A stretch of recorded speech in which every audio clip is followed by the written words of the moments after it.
Yo, what's good, YouTube? It's your boy Kai, and we back on the Raw Report, and we have even more reactions to the Shedeur Sanders draft situation.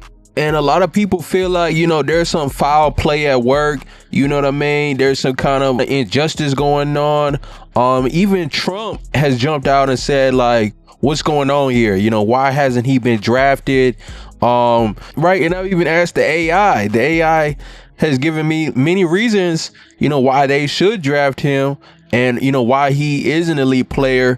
They said college production. Sanders was highly productive at Colorado, throwing 4,134 yards, right? Which is more than a lot of the people who were drafted, right?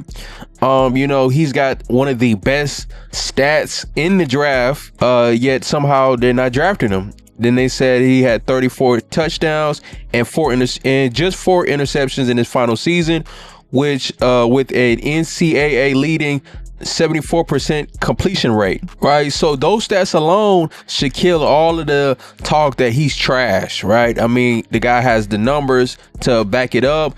Then they said his decision making and accuracy. Observers have praised his decision making and pinpoint accuracy traits at both Jackson State and Colorado, with his 75% completion rate and 163.2 passer rating, despite being the most sacked quarterback in the country. Okay, that's one negative downside to him, but I think, there's more upsides than down. And Skip Bayless jumped out and said that on Twitter that this is such a bad look for the National Football League. Even Pat Mahomes jumped out and said this is crazy. And listen to Skip Bayless on live speak about this situation. I am worn out from watching the first 3 rounds of the NFL draft. Pick after pick after pick, starting with the second overall pick. I was on the edge of my seat waiting for his name to be called because he is him. He is he. He is it. He should have gone first overall. And the NFL should be ashamed of itself for what it has now done over 3 rounds of the draft to Shedeur Sanders. I'm worn out because I'm so sickened and I'm so saddened over what this league just did to this kid and in turn to his father. I've been doing this for a long time. You can look at my track record on the draft. I'm pretty good, especially at the quarterbacks, at picking the quarterbacks. I would have taken Shedeur Sanders first overall, and I dug in on this before the college football season even started. I would have taken him second overall if I were the Cleveland Browns. I definitely would have taken him third overall if I were the New York Football Giants.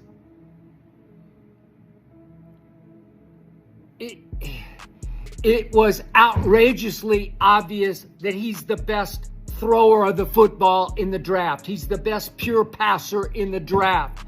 He's the toughest college quarterback I have ever witnessed. Over and over, watched every snap he took for 2 years at Colorado. The most deadly accurate thrower of the football in all of college football has not been drafted over 3 rounds. The clutchest quarterback I saw in all of college football, again and again and again, has not been drafted for 3 effing rounds of the draft. Why is that? Is it about football or is it personal? The NFL should be ashamed because I don't know what you want to call this. Shedeur and his father got blackballed, or if you want to call it whiteballed, call it whiteballed. Whatever it was, they got balled out. They got voted out. It's like a secret memo was distributed. Don't take him. Let's teach him a lesson. Let's teach Dion a lesson. You can't act like that. It's got to be personal because it cannot be about football. If we're just doing football, and my friend Mel Kiper has been doing this almost as long as I have.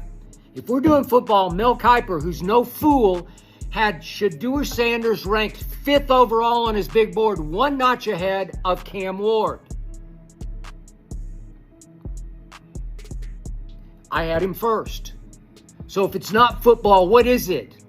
Are there racial undertones here? Racist undertones? You be the judge. Racism is so hard to sort of grasp and prove, but it just stinks. It smells of racist undertones, of too many white people in charge in this league who just roll their eyes at both father and son at Colorado. I think it's personal because I think they said, we're going to teach Deion a lesson because you can't have a DJ in the locker room before games and at halftime. I think they said, let's teach the father a lesson that you can't let the kid make $3 million a year in college football and drive 3 or 4 different exotic cars and drape himself with all kinds of NFL style high-pick jewelry, superstar jewelry. You can't let him tap his watch. It's my time.